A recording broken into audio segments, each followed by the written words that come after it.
안녕하십니까? 책 읽는 밤 달빛지기입니다. 오늘도 여러분께 에드거 앨런 포우의 작품 어셔가의 몰락을 낭독해 드리겠습니다. 그럼 여러분의 구독과 좋아요에 힘입어 어셔가의 몰락 지금 낭독을 시작합니다. 그의 마음은 걸어둔 비파. 대기만 해도 둥둥 울리네. 드 베랑제. 그의 가을. 하늘에는 구름이 무겁게 내려 덮여 흐리고 어두웠다. 소리 없이 고요한 어느 날 나는 하루 종일 황량한 시골길을 말을 달려 어둠의 장막이 내리기 시작할 무렵에야 겨우 음침한 어시어가의 저택이 보이는 곳에 도착했다. 왜 그랬는지 모르지만 그 저택을 한 번 본 순간 견딜 수 없는 침울한 기분이 마음속에 스며들었다. 그 이유는 예전에 봤던 시적이고 평화스러운 느낌으로도 이 황량하고 음침한 기운이 조금도 사라지지 않았기 때문이다. 나는 눈앞에 전개되는 경치를 달랑 한 채의 저택과 보잘것없는 집안, 황폐한 담과 멍하니 크게 뜬 눈과 같은 창, 몇 가닥의 사초더미와 죽은 나무의 흰 가지들을 말할 수 없는 침울한 기분으로 바라보았다.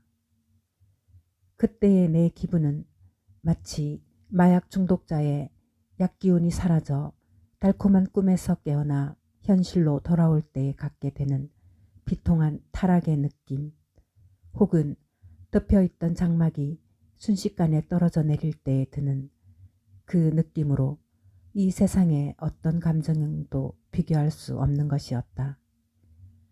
마음이 얼음장처럼 사늘해지고 기운이 쭉 빠지고 속이 메스꺼워지는 것 같았다. 그것은 강렬한 상상력을 발휘하더라도 도저히 밝은 마음으로 돌릴 수 없는, 견딜 수 없는 적막감이었다. 웬일일까 하고 나는 숨을 돌리며 생각했다. 어시어 저택을 바라보고 있는 나의 마음을 이토록 어지럽히는 것은 대체 무엇일까? 그것은 아무래도 풀 수 없는 수수께끼였으며 그걸 생각하는 동안 무수히 몰려드는 어두운 환상을 쫓아낼 수가 없었다.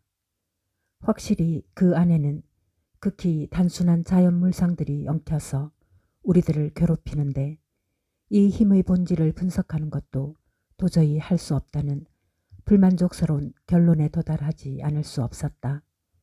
하나하나의 경치를 그림이라고 여기고 그림을 좀 다르게 배열해보면 음침한 인상을 어느 정도 누그러뜨리거나 아주 없앨 수도 있으리라고 생각해 보았다. 저택 옆에는 수면이 잔잔하지만 시커멓게 빛나서 무시무시해 보이는 늪이 있었는데 나는 늪의 한쪽 절벽으로 말을 몰아 올라가서 늪을 내려다보기로 하였다. 그렇지만 회색 사초더미와 괴기스런 나무의 흰 가지들과 멍하니 크게 뜬 눈과 같은 시커먼 창들이 재구성되어 물 위에 거꾸로 비치는 저택의 모습은 더욱더 몸서리 쳐지게 무서웠다. 나는 이처럼 음산한 저택에 몇 주일을 머물 예정으로 온 것이다. 이 저택 주인인 로드릭 어셔는 나의 어렸을 때 친구였지만 헤어진 뒤로는 오랫동안 한 번도 만난 적이 없었다. 그랬던 것이 먼 시골에서 떨어져 살고 있는 나에게 어셔가 한 통의 편지를 보내왔는데 그 사연이 너무 심각하여 직접 와보는 것 외에는 별다른 방법이 없을 것 같았다. 그의 편지에는 신경이 예민해져 있는 정신 상태가 여실히 드러나 있었다. 몸이 극도로 쇠약해졌으며 정신적 불안이 그를 괴롭혀 견딜 수 없다는 사실과 그가 가장 사랑하며 그에게는 하나밖에 없는 친구인 나를 만나 위로의 말을 들음으로써 얼마만큼이라도 병고를 줄이고 싶다고 했다. 편지에 쓰여 있는 이런 사연과 그 밖의 여러 가지 상황 또는 그의 열성어린 간청이 나에게 망설일 틈을 주지 않았다. 나는 정말 기이한 초청이라고 생각하면서도 바로 응한 것이다. 우리들이 어렸을 때야 친한 사이였지만 나는 이 친구에 대해서 아는 것은 별로 없었다. 그가 워낙 말수가 적은 편이었기 때문이었다. 그의 집안 내력은 오랜 옛날부터 유별나게 예민한 특성으로 유명했는데 그 기질 덕분에 대대로 우수한 예술가를 배출하였다.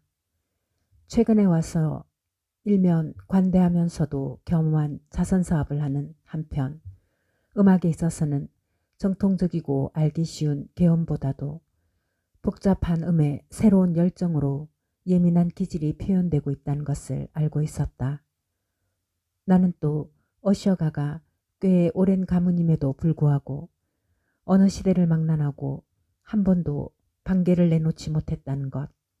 다시 말해 사소한 일시적인 변천은 있었지만 오랜 세월을 가문 전체가 직계로만 이어져 온다는 특기할 만한 사실도 알고 있었다. 저택의 특징이 세상에 알려져 있는 어셔가 가족들의 특징과 완전히 일치한다는 것을 연구해보며 또는 몇 세기의 긴 세월이 지나는 동안에 전 세대가 후 세대에게 끼쳤을 영향을 추측해보면서 나는 이렇게 생각했다. 이 집이 반개가 없다는 결점과 아울러 집안 사람의 이름과 상속 재산이 대대로 부자간에 전해진다는 사실, 이름을 그대로 물려받아서 어셔가라는 기묘하고도 애매한 명칭 속에 일가의 본래 명칭을 혼동해버린 것이 아닌가 하는 생각도 들었다. 어리석게 늪속을 들여다본 바람에 저택을 처음 보았을 때 느낀 기괴한 인상을 더욱 강하게만 했을 뿐이라는 것은 이미 말했다. 물론 나의 미신이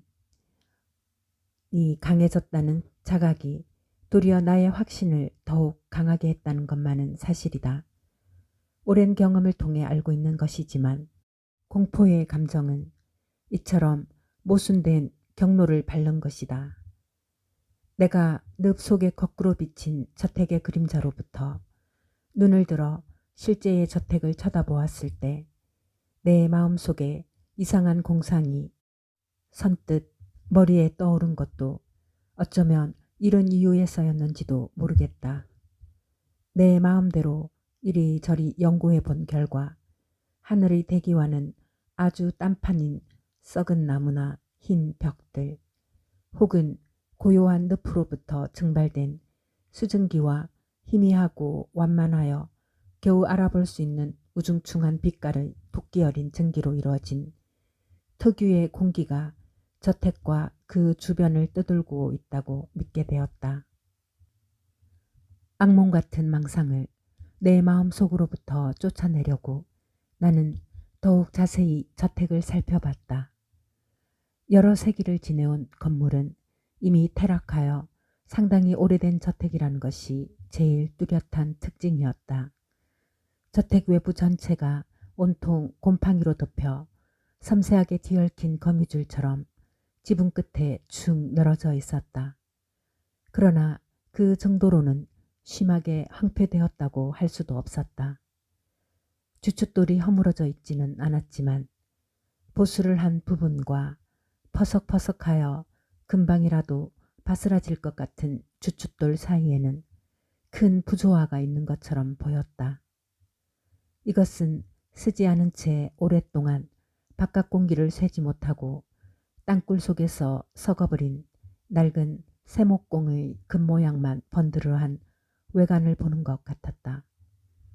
이처럼 모든 것이 황폐해졌지만 저택이 무너질 것 같지는 않았다. 하지만 더욱 주의하여 바싹 들여다보니 눈에 띌까 말까한 균열이 건물 앞쪽 지붕으로부터 담까지 꾸불꾸불 내려와 음침한 늪 속으로 사라져버린 것이 눈에 띄었다. 이런 것들을 보면서 나는 포석이 깔린 길을 지나 저택으로 말을 몰았다. 기다리고 있던 하인에게 말을 맡기고 고딕풍의 현관 아치문으로 들어갔다. 그리고 거기서부터 발소리를 죽이며 걷는 하인은 아무 말 없이 어두침침하고 복잡한 복도를 지나 주인의 서재로 나를 안내했다. 가는 도중에 눈에 띈 여러 물건들은 내가 이미 느꼈던 그 적막감을 한층 더 강하게 해주었다.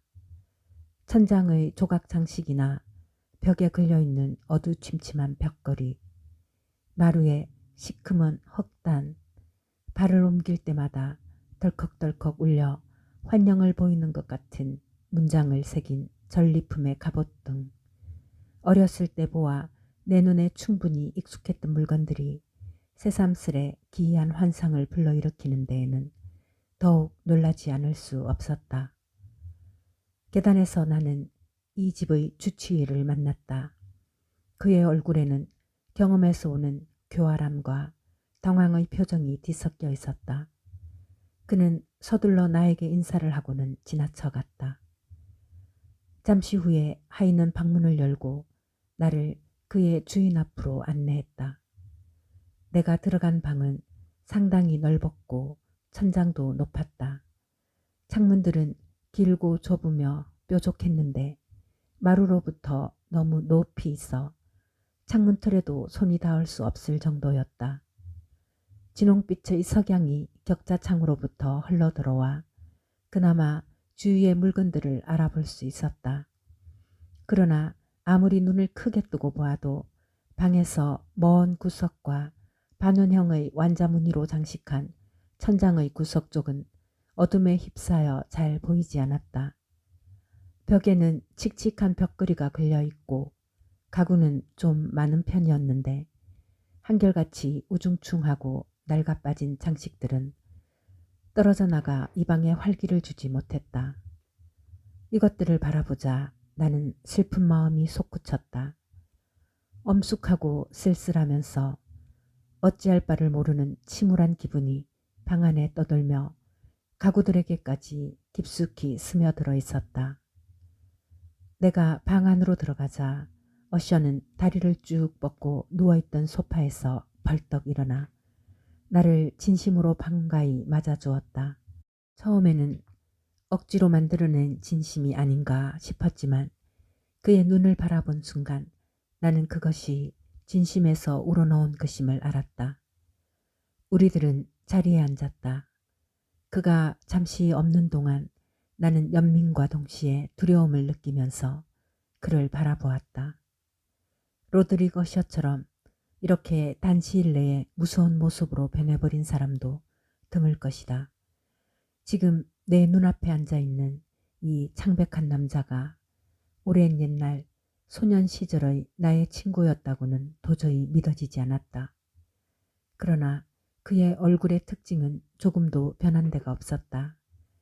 누런 얼굴빛, 크고도 부드러우며 유난히 번쩍이는 두 눈과 약간 얇고 창백하지만 아름다운 곡선을 그리고 있는 입술, 우아한 헤브루형이면서도 콧구멍이 넓은 코와 거미줄처럼 부드럽고 가는 머리칼 등이 기미뼈 위쪽에 남달리 넓게 생긴 것과 함께 쉽사리 잊혀지지 않는 특이한 인상을 주고 있었다. 이런 특이한 용모에다가 외모에 나타난 극심한 표정의 변화가 누구와 이야기하고 있는지 의심할 만큼 나를 당황하게 했다. 소름 끼칠 만큼 창백한 안색과 이상한 광채를 바라는 눈이 무엇보다 나를 놀라게 하는 동시에 공포감마저 주었다. 비단결 같은 머리카락 역시 제 멋대로 자라나서 비단 조각이 얼굴 주위에 두둥실 떠있는 형상이었다. 나는 이 귀괴한 얼굴을 보통 사람 같다고는 도저히 생각할 수 없었다. 나의 친구의 태도에 앞뒤가 맞지 않는 모순이 있는 것을 금방 알아챘다. 그리고 이것은 곧 습관적 경련인 극도의 신경 흥분을 억제하려는 미약한 노력에서 나온 것임을 알았다. 이와 같은 것들은 그의 편지나 소년 시절에 대한 기억, 그의 특유한 체질이나 기질로 미루어 이미 각오하고 있었던 것이다. 그의 태도는 쾌활하다가도 갑자기 침울해지며 만사가 다 귀찮을 때는 부들부들 떨리는 어쩔 줄 모르는 목소리가 되었다. 그러다 갑자기 곤드레만드레가 된 주정꾼이나 처치곤란한 마약 중독자가 극도로 흥분했을 때 버럭 지르는 급작스러우면서도 공허한 목소리에서 침울하면서도 침착하게 조절된 후음으로 변했다. 이러한 목소리로 그는 나를 부른 목적과 나를 만나고 싶어하는 그의 열망 또는 내가 그에게 해줄 거라고 기대하고 있는 위로에 대해 대충 말한 다음 그의 병의 본질로 화제를 돌려 상당히 오랫동안 이야기했다. 그의 말에 의하면 그의 병은 유전적이며 치료 방법이 전혀 없어 단념하고 있다는 것이었다. 그러더니 간단한 신경교통의 병에 불과하니 곧 나을 것이라고 그 말이 떨어지기가 무섭게 덧붙이는 것이었다. 이 병세는 많은 부자연스러운 감각으로 나타나 그의 말투와 말하는 태도에 적잖은 영향을 미쳤는지 그가 이야기하고 있는 동안에도 나의 흥미를 끌기도 하고 당황하게도 만들었다. 그는 병적인 신경과민으로 대단한 고통을 받고 있었다. 음식물은 아주 깨끗한 것이라야만 했고 옷도 일정한 색이 아니면 안 되었다. 꽃의 향기는 어떤 것이든 간에 숨이 막힌다는 것이었고 약한 빛이라 할지라도 눈이 아프다고 했다. 그리고 현악기 외에 어떤 소리는 공포심을 불러일으킨다고 하였다. 그가 일종의 변태적인 공포에 시달리고 있다는 걸 나는 알게 되었다. 나는 이처럼 통탄할 만큼 우스운 병으로 죽지 않았으면 안 될 것이네. 다른 아무런 이유도 없이 나는 이 꼴로 죽어버릴걸. 내가 무서워하는 것은 미래에 일어날 사건이 아니고 그 결과일세. 비록 사소한 사건이라 할지라도 그것이 내 영혼에 이렇게 참을 수 없는 공포를 일으킨다는 것을 생각하면 소름이 끼치네. 나는 위험 같은 것은 두렵지 않아. 다만 공포를 일으키는 절대적 영향을 무서워하는 것일세. 기진맥진하여 공포에 무시무시한 환영과 싸우면서 생명도 영혼도 모두 내버려야 할 시기가 곧 닥쳐올 것만 같아. 그는 이렇게 말했다. 나는 이 밖에 때때로 튀어나오는 한 토막 한 토막의 애매한 암시로부터 그의 정신 상태의 또 다른 기이한 특징을 발견했다. 여러 해 동안 한 걸음도 문 밖에 나가보지 않은 저택에 관한 그의 말들이 너무 미심쩍었기 때문에 여기서 설명하기에는 퍽 힘이 들지만 실제로 있을 수 없는 강력한 힘의 영향에 대한 말이었다. 대대로 살아온 그의 저택의 형체와 집의 특징이 그곳에서 오래 사는 동안에 그의 영혼에 끼친 영향, 회색 벽과 지붕의 작은 탑, 또는 이것들이 내려다보고 있는 어두침침한 수면의 높이, 결국 예민한 그의 정신에 미친 영향에 대해 그는 기이한 망상의 미신적 포로가 되어 있었던 것이다. 그는 주저하면서 이런 번민을 준 우울증의 대부분은 그의 유일한 친구이며 세상에서 단 하나밖에 없는 육친인 누이 동생의 오랜 병과 그녀의 죽음이 확실히 눈앞에 닥쳐왔다는 현실에 기인한 것이라고 고백했다. 누이 동생이 죽어버리면 내가 절망적이고 허약한 내가 유서 깊은 어셔가의 최후의 생존자가 되는 것이라네. 하며 그는 결코 잊을 수 없는 비통한 어조로 말했다. 그가 이렇게 말하고 있을 때 그의 누이 동생인 레이디 메델라인이 내가 있는 것도 모르는지 조용히 걸어오더니 방 저쪽으로 사라져 갔다. 나는 공포로 뒤섞인 극도의 두려움으로 그녀를 주시했다.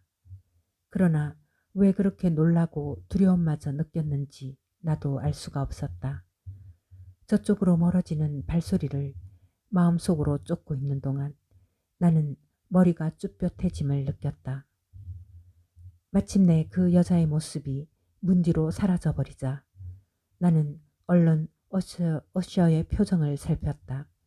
그러나 그는 얼굴을 두 손에 파묻고 있었으며 다만 빼빼 마른 손가락이 그 전보다 훨씬 더 창백해진 것과 손가락들 사이로 뜨거운 눈물이 뚝뚝 떨어지는 것밖에 볼 수가 없었다.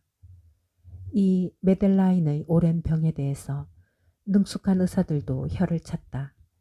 고질로 되어버린 무감각증과 신체의 점진적인 쇠약, 짧은 순간이지만 자주 발생하는 몸의 부분적인 경직 현상 등이 그녀의 이상 증세였다.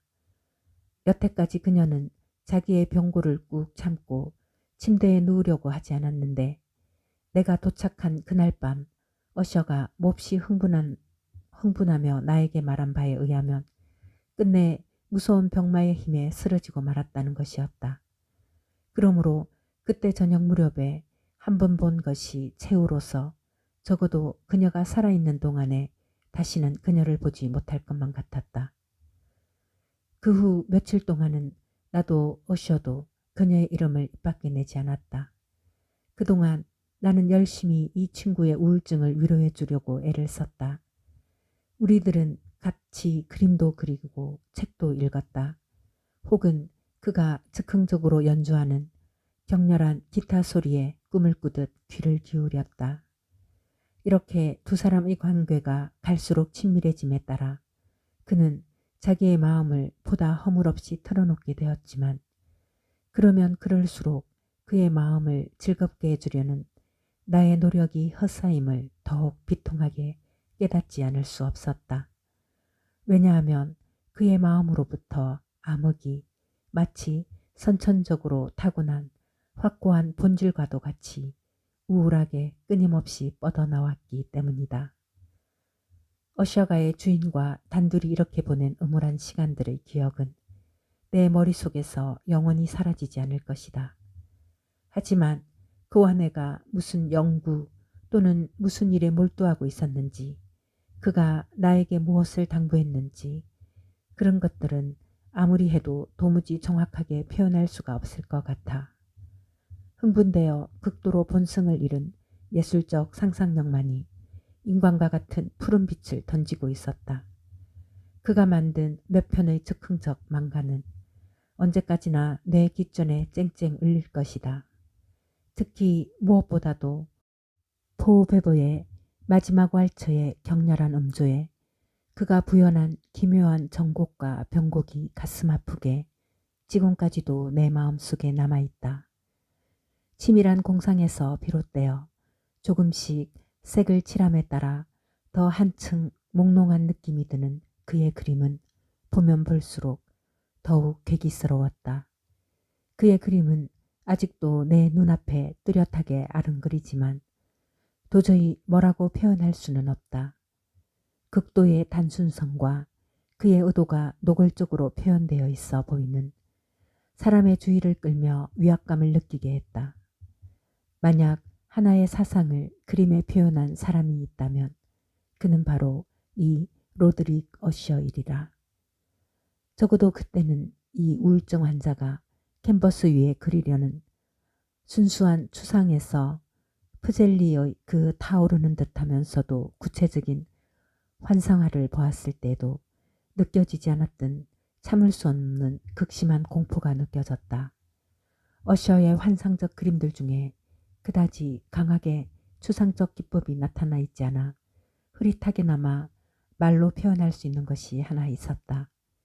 그것은 한 장의 소품이었는데 그림에는 평평하고 아무 변화와 장식도 없는 긴 벽돌이 있는 무한히 긴 장방형의 천정인지 혹은 굴의 내부가 그려져 있었다. 의도적으로 굴을 지면보다 훨씬 얕은 곳에 있는 것처럼 보이게 했다. 넓은 내부 어느 곳에도 문이 없고 햇불 또한 인공적인 빛은 그려져 있지 않았지만 넘칠 듯한 강렬한 광선이 화폭에 충만하여 화면 전체를 무섭고 이상한 광희 속에 똑똑히 드러내게 하고 있었다. 어셔의 청신경의 병적 상태는 현 악기를 제외한 다른 악기는 참을 수 없도록 그를 괴롭혔다. 이처럼 제한된 한계 내의 곡으로만 그가 기타를 연주했다는 것은 놀라운 일이었는데 흥에 겨워 즉흥적으로 작곡해내는 능력이야말로 더욱 놀라운 것이었다.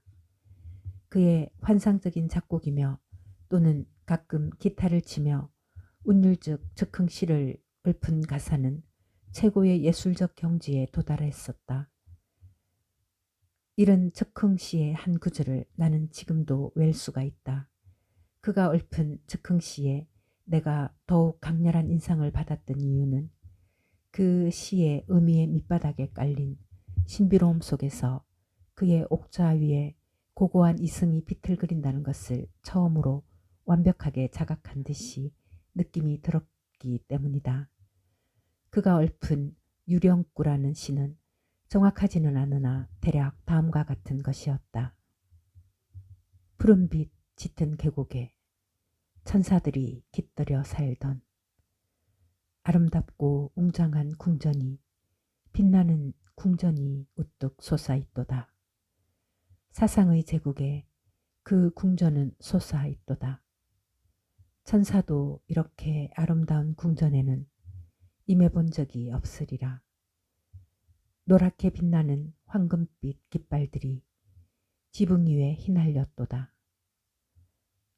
이는 모두 아주 먼 옛날 옛적 그리운 날 엄숙하고 창백한 보루를 스쳐 솔솔 부는 부드러운 바람이 향기로운 깃을 타고 살며시 서쳤노라.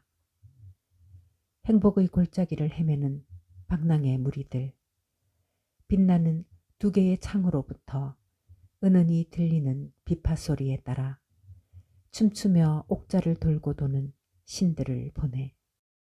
옥좌에는 남빛 옷 입은 천자, 그럴듯한 위엄을 띠고 나라의 상제가 임하도다.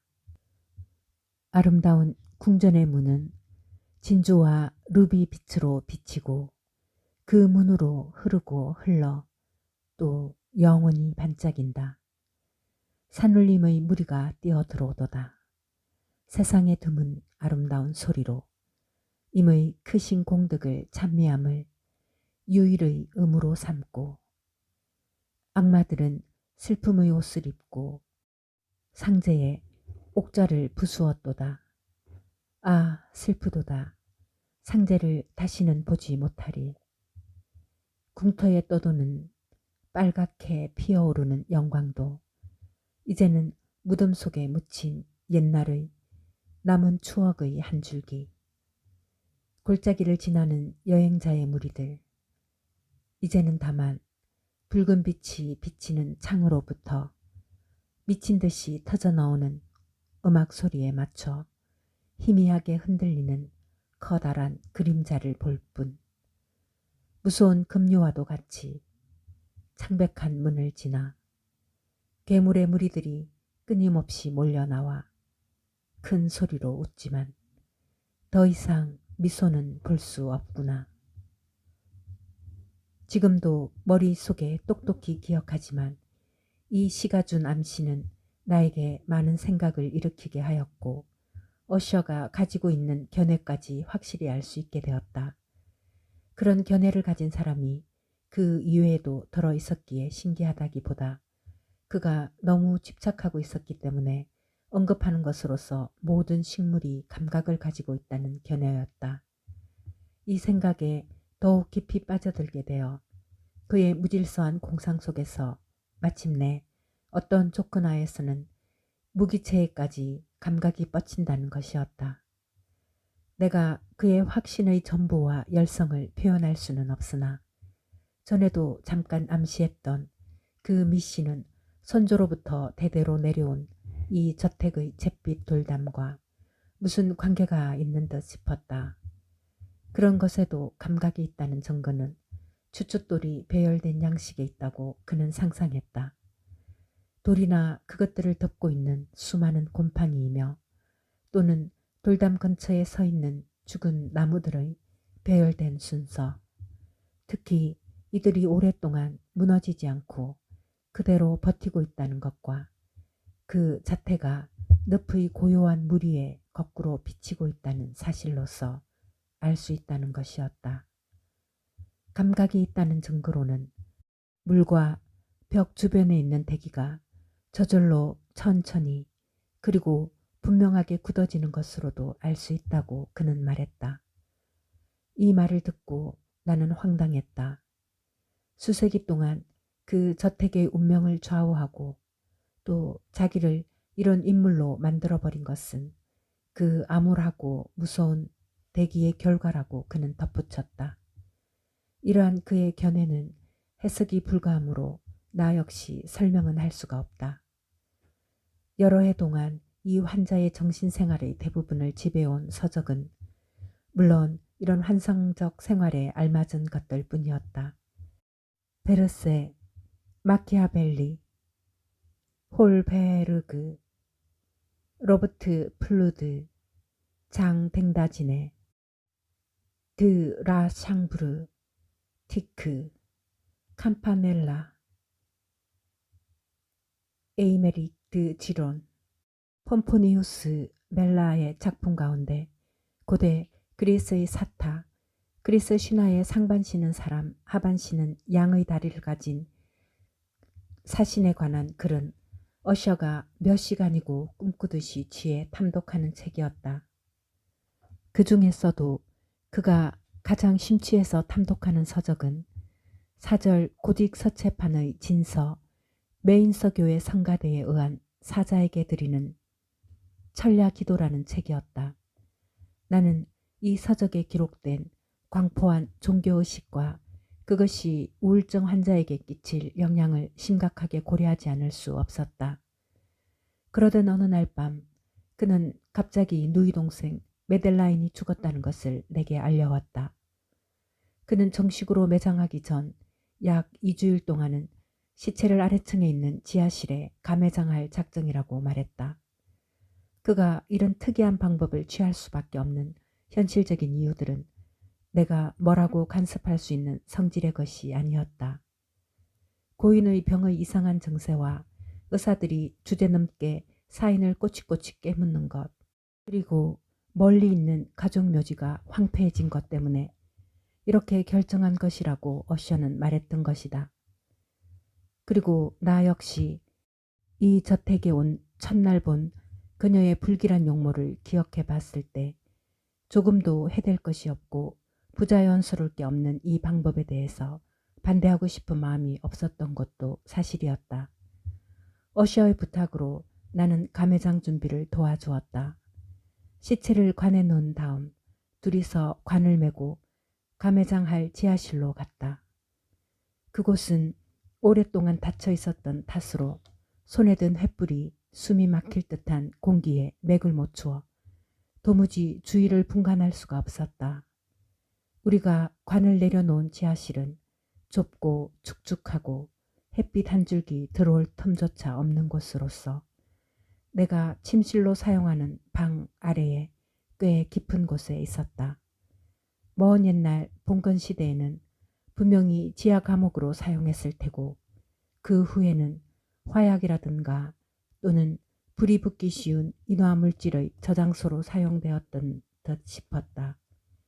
마루의 한쪽과 우리들이 들어온 아치문의 안쪽이 동판으로 빈틈없이 쌓여 있었고 큰 철문도 마찬가지로 동판에 쌓여 있었는데 그 철문은 무척 크고 무거운 돌적이 위에서 움직일 때마다 삐걱삐걱 소리를 냈다. 급작스러운 죽음을 슬퍼하며 누이 동생의 관을 어두컴컴하고 음침한 지하실 안에 있던 제대 위에 올려놓고 우리들은 못 박지 않은 관 뚜껑을 한쪽만 살짝 열어 고인의 얼굴을 들여다보았다. 그때 난 처음으로 두 남매의 얼굴이 너무도 꼭 닮은 데 놀랐다. 내 마음을 짐작했던지 어셔도 뭐라고 중얼거렸는데 나는 그의 말에서 그들이 상둥이였으며 그들 사이에는 어떤 교감이 늘 존재했었음을 알았다. 꽃 같은 나이에 그녀의 생명을 빼앗아가 버린 병의 경직 현상에서 의뢰 볼 수 있는 증세로 가슴과 얼굴에 아직도 희미한 붉은 반점이 남아 있었다. 입술에는 죽은 사람이라고 보기에는 너무도 무섭고 끔찍한 미소가 떠돌았다. 우리들은 무서워서 차분히 시체를 내려다볼 수는 없었다. 우리는 뚜껑을 맞추어 못을 박은 뒤 철문을 꼭 닫고 지하실에서 나와 지하실과 별로 다를 바 없는 음침한 위층 방으로 돌아왔다. 며칠간을 슬픔 속에서 보내고 나더니 어셔의 신경병 증세에는 현저하게 더욱 악화되었다. 그의 평상시의 태도는 사라져버리고 여태까지 하던 일도 등한히 생각하거나 잊어버렸다. 그는 걷잡을 수 없이 바쁘게 아무 볼 일도 없이 괜히 이 방 저 방으로 비틀거리며 돌아다녔다. 창백한 얼굴은 더 한층 무섭게 창백해지고 눈은 썩은 생선처럼 전혀 윤기가 없었다. 지금까지의 목신 소리가 아닌 극도의 공포에 떠는 듯한 목소리로 변했다. 걷잡을 수 없이 흔들리는 그의 마음은 무엇인가 숨기고 싶은 비밀과 명렬히 싸우고 있으며 그것을 고백하기에 필요한 용기를 찾고 있는 것이 아닌가 하고 나는 가끔 생각했다. 또 어떤 때에는 미치광이가 환상에 쫓긴다고 밖에 생각할 수 없을 그런 행동도 했다. 그는 아무 소리도 들리지 않는데도 환청이라도 들은 것처럼 귀를 기울이고 허공을 멍하니 바라보고 있었다. 이런 어셔의 행동은 나에게 공포감을 주었으며 마침내는 나에게까지 그 기분이 전염되었다. 어셔 자신의 환상적이면서도 뿌리 깊은 미신의 무서운 영향이 점점 나에게로 엄습해오는 것을 느꼈다. 내가 이런 느낌을 특히 강하게 받은 것은 메델라인을 지하실에 감회장한 후 7, 8일째 되던 날 밤 늦게 잠자리에 들어갔을 때였다. 늦은 밤이었는데도 잠이 오지 않아 나를 지배하고 있는 신경과민증을 이승으로서 극복해 보려고 애를 쓰고 있었다. 내가 예민해진 대부분의 이유는 방 안의 음침한 가구나 불어닥치는 바람을 맞아 창문에 흔들리는 커튼이나 침대 머리맡에서 바스락바스락 거리는 칙칙하게 퇴색한 벽걸이의 이름 모를 정체였었다. 그러나 그건 헛수고였다. 억누를 수 없는 전율이 전신에 퍼져 결국에는 까닭 모를 공포와 악마가 내 심장을 꽉 눌렀다. 헐떡거리며 애써 이 공포를 박차버리려고 베개에서 몸을 일으켰다. 본능적인 느낌 외에는 아무런 이유도 없이 방 안의 어둠 속을 뚫어져라 바라보면서 폭풍우가 그친 뒤에도 한참 동안을 들려오는 정체 모를 얕고 가느다란 소리에 귀를 기울였다. 참을 수 없는 격렬한 공포의 감정에 사로잡혀서 더 이상 잠이 올 것 같지도 않았기 때문에 나는 옷을 걸치고 방 안을 이리저리 서성이며 이 처참한 상태로부터 벗어나려고 길을 썼다. 그렇게 안절부절하며 두 손 너 번 왔다 갔다 했을 때 계단을 올라오는 가벼운 발소리가 얼핏 들려왔다. 곧 어셔의 발소림을 알 수 있었다. 잠시 후에 그는 내 방문을 두드리며 한 손엔 램프를 들고 들어왔다. 그의 두 눈에는 이글이글 타오르는 광기의 빛이 떠돌았고 몸짓 하나하나에서는 확실히 히스테리의 발작을 억지로 참고 있는 듯한 기미가 보였다. 그런 그의 모습마저 두려웠지만 그래도 끝까지 나 혼자 참고 있던 공포감보다는 나을 것 같았으므로 그가 온 것이 구원처럼 여겨져 그를 기쁘게 맞아들이기까지 했다. 잠시 후 그는 주위를 둘러보더니 갑자기 이렇게 말했다. 그래, 자네는 그것을 보지 못했나? 그것을 못 보았어? 그럼 가만히 있게 내가 보여주지. 그리고 조심해서 램프 등을 가려놓은 다음 창문 쪽으로 달려가 창문 하나를 활짝 열어젖혔다. 창문을 통해 확 불어닥친 폭풍은 두 사람을 거의 날려보낼 듯 했다. 폭풍은 온 하늘을 뒤흔들고 있었지만 그날은 두려움과 아름다움이 뒤섞인 이상한 밤이었다. 회오리 바람의 눈은 확실히 이 저택 부근에 세력을 집중시키고 있었다. 바람은 시시각각 맹렬한 기세로 방향을 바꿨고 지붕 위의 작은 탑을 누를 듯이 맹렬한 기세로 방향을 바꿨고 지붕 위의 작은 탑을 누를 듯이 얕게 내리덮인 빽빽한 구름들이 사방에서 서로 맹렬한 속도로 몰려와 부딪히고 있었다. 구름들은 멀리 달아나거나 흩어지지도 않고 저택 주변에 머물러 있었다. 그렇다고 해서 달이나 별이 떠 있는 것도 아니고 또 천둥이 치거나 번개가 번쩍이는 것도 아니었다. 그러나 우리를 둘러싸고 있는 온갖 것들은 물론 바람에 흔들리는 수증기의 커다란 덩어리의 전체가 저택을 둘러싸고 떠도는 희미한 기체들로 반사되어 빛나고 있었다. 안 돼. 이런 걸 봐선 안 돼. 자네를 괴롭히는 이런 모습은 어디서든지 흔히 볼 수 있는 정기 현상에 불과한 거야. 창문을 닫게. 찬바람은 자네 몸에 해로울 걸세. 여기 자네가 좋아하는 소설이 있네. 자, 내가 읽어줄 테니까 듣고 있게. 그러면 이 무서운 밤이 금방 지나갈 거야. 창문으로부터 억지로 어셔를 끌어다 의자에 앉히며 말했다. 내가 손에 든 황근의 고서는 런설럿 캐닝 경이 쓴 어지러운 회합이었다. 내가 그것을 어셔가 좋아하는 소설이라고 말한 것은 사실 진심이 아니었다.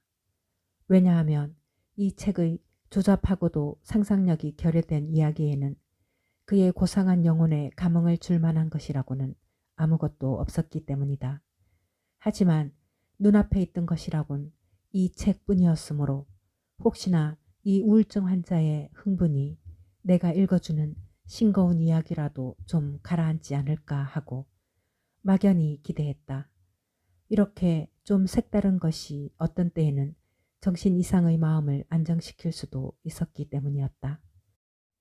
내가 책을 읽기 시작하자 긴장하면서도 하나하나 빼놓지 않고 귀담아 듣던 그의 태도로 미루어 보아 내 계획이 일단은 성공했다고 안심해도 좋았던 것이다.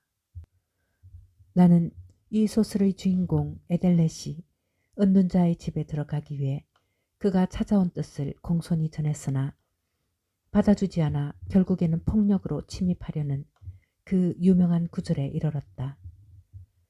천성이 용맹스러운 에델렛, 들이킨 술기운으로 완고하고도 짓궂은 자와 더 이상 담판해도 소용없다는 것을 깨닫고 있었다. 때마침 빗방울이 뚝뚝 떨어져 폭풍우가 일어날 기세가 보이자 선뜻 쇠매를 들어 문 널빤지를 몇 번 후려치니 순식간에 장갑 낀 손이 들어갈 만한 구멍이 생겼다. 구멍에 손을 틀어넣고 닥치는 대로 잡아채며 끄고 문지르니 바삭 마른 널빤지들이 깨지는 소리가 사방에 진동하여 방방곡곡까지 미쳤다. 이 구절까지 읽었을 때 나는 깜짝 놀라 읽기를 멈췄다. 왜냐하면 흥분된 공상이 나를 속인 것으로 추측은 했지만 그때 나는 집안의 깊숙한 곳으로부터 런설릿 경이 그렇게 자세하게 묘사한 그 깨지는 듯한 소리가 희미하게 들려오는 것만 같았기 때문이었다. 물론 내가 이렇게 생각한 것은 우연의 일치에 불과한 것이었다. 왜냐하면 창문들이 덜컹거리는 소리며 또는 아직까지도 계속해서 불어오는 폭풍의 요란한 소리 외에는 내 마음을 산란하게 할 만한 것은 아무것도 없었기 때문이다. 나는 읽기를 계속했다. 그러나 용사 에델렛이 문 안으로 들어가 보니 흉악한 은둔자는 꽁무니도 보이지 않자 버럭 화를 내면서 한편으로는 깜짝 놀랐다.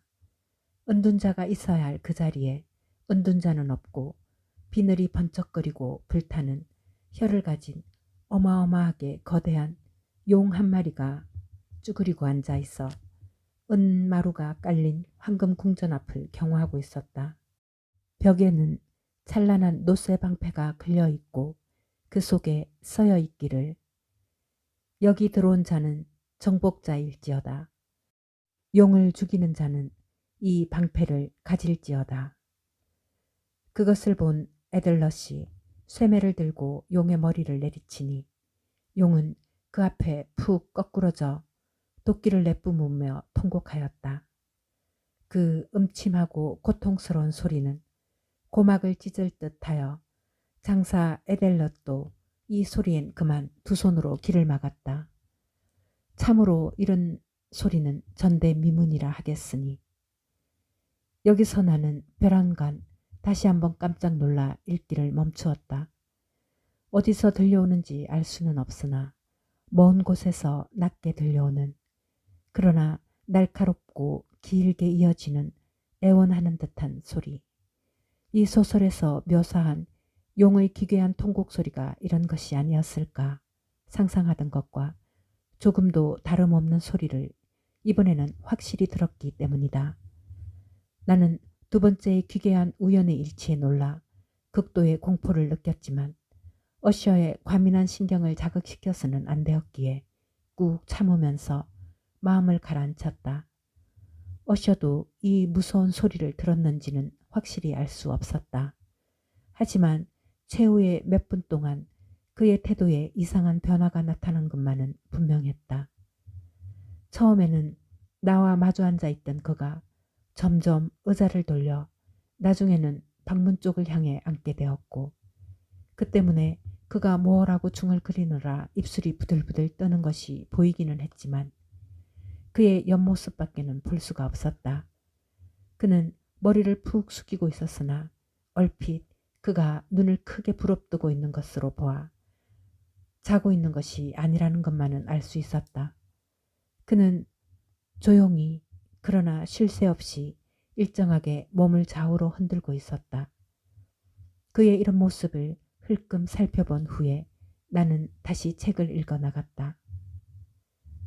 이제 무서운 용의 경로를 모면한 용사 에델렛은 그 노쇠 방패에 쓰여있는 마력을 없애버릴 생각으로 눈앞에 있는 용의 시체를 한쪽으로 치워놓은 뒤에 배에다 힘을 주고 용감하게 은 마룻바닥을 쿵쿵 울리며 방패가 걸린 벽 쪽으로 달려드니 그가 가까이 오기도 전에 노쇠 방패는 쿵 하는 무서운 소리를 내며 용사의 발 근처 마루 위로 떨어졌다.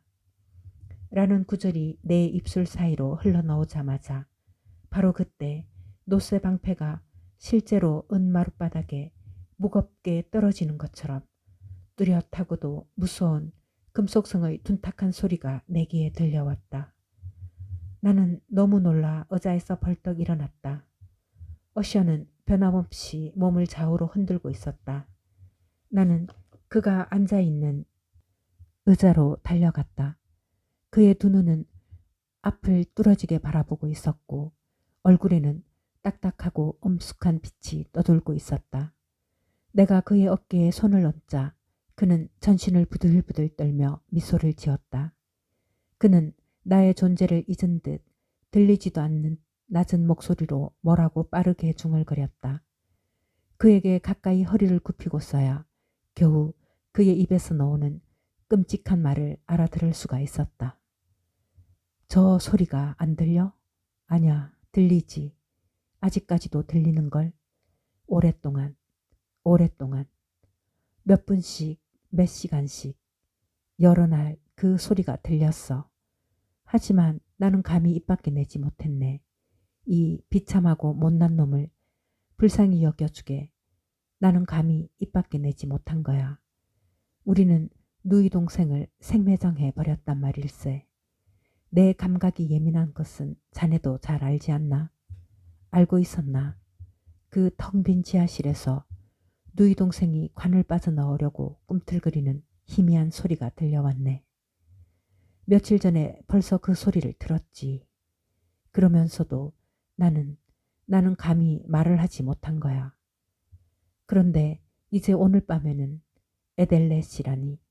하하. 은둔자의 집 문이 부서지는 소리, 용이 죽는 소리, 방패가 쨍 울리며 떨어지는 소리라니. 아니, 그것은 누이 동생의 관이 열리는 소리, 그리고 지하실 철문의 돌적기가 삐걱거리는 소리, 굴 속의 동판 깐 마룻바닥에서 그 애가 나오려고 길을 쓰는 소리였다네. 아, 어디로 도망쳐야 할까? 그 애가 곧 이리로 오지 않을까? 내 성급한 행위를 책망하려 달려오는 것이 아닐까? 계단을 올라오는 그 애의 발소리가 들리지 않나? 그의 심장이 무겁고도 무섭게 뛰는 소리가 들리지 않느냐고. 응? 이 미친놈아. 여기까지 말하고 그는 갑자기 벌떡 일어나 죽을 힘을 다해 한마디 한마디 버럭버럭 소리를 질렀다. 이 미친놈아, 누이 동생이 바로 문 밖에 와 서 있어.